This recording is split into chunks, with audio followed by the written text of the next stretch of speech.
Assalamualaikum warahmatullahi wabarakatuh. Apa kabar anak-anak ibu semua?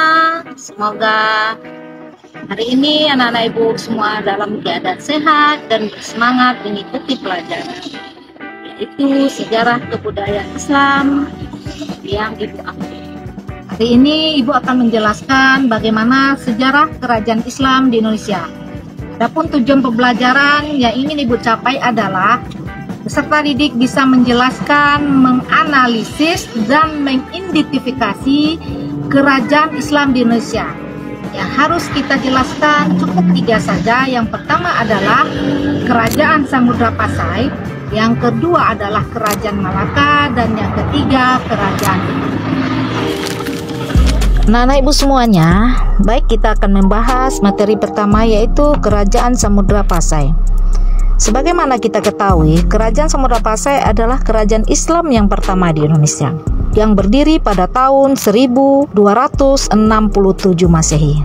Kerajaan ini terletak di pesisir pantai utara Aceh, di muara Sungai Peusangan. Sedangkan pendiri Kerajaan Samudra Pasai didirikan oleh Maurah Siluh, yang kemudian bergelar sebagai Sultan Malik Al-Saleh setelah masuk Islam. Kerajaan ini juga dikenal dengan nama Samudra Darussalam atau Samudra Pasai. Anak-anak ibu semua, kejayaan Kerajaan Samudra Pasai menjadi pusat perdagangan karena lokasinya strategis di jalur perdagangan internasional. Setelah itu, kerajaan ini juga merupakan pusat perkembangan agama Islam dan pendidikan, karena kerajaan ini mampu mengekspor lada, sutra, kapur barus, dan emas dalam jumlah yang sangat besar. Kerajaan ini menjalin hubungan dengan kerajaan-kerajaan Islam di India maupun di Arab. Setelah itu, peninggalan kerajaan dari Kerajaan Samudra Pasai itu dibuktikan oleh arkeologi tentang keberadaan Kerajaan Samudra Pasai melalui makam-makam Raja Pasai di Kampung Gedong, Aceh Utara. Setelah itu, kerajaan ini juga berkembang karya sastra yang baik seperti Hikayat Raja Pasai. Kerajaan Samudra Pasai dijuluki sebagai Serambi Mekah karena perannya dalam penyebaran Islam dan pendidikan agama di Nusantara cukup bagus. Baik anak-anak, setelah kita membahas masalah Kerajaan Samudra Pasai yang terletak di Aceh, selanjutnya kita akan membahas masalah Kerajaan Malaka. Sebagaimana yang kita ketahui, Kerajaan Malaka adalah kerajaan Melayu yang berdiri di Semenanjung Malaya pada abad ke-15. Kerajaan ini mencapai puncak kejayaannya pada masa pemerintahan Sultan Mansur Shah. Pendiri Kerajaan Malaka didirikan oleh Parameswara, anak Raja Sriwijaya di Palembang. Pada tahun 1402, Parameswara mendirikan kerajaan ini di sekitar pelabuhan Malaka. Maka kerajaan ini berkembang menjadi kerajaan Islam yang berpengaruh di Selat Malaka.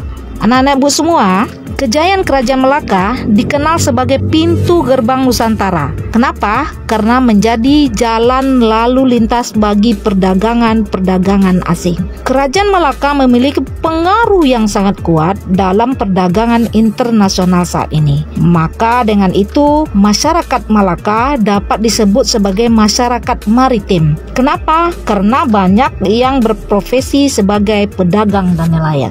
Kemudian perlu kamu ketahui bahwa keruntuhan Kerajaan Malaka ini ditaklukkan oleh Portugis pada tahun 1511.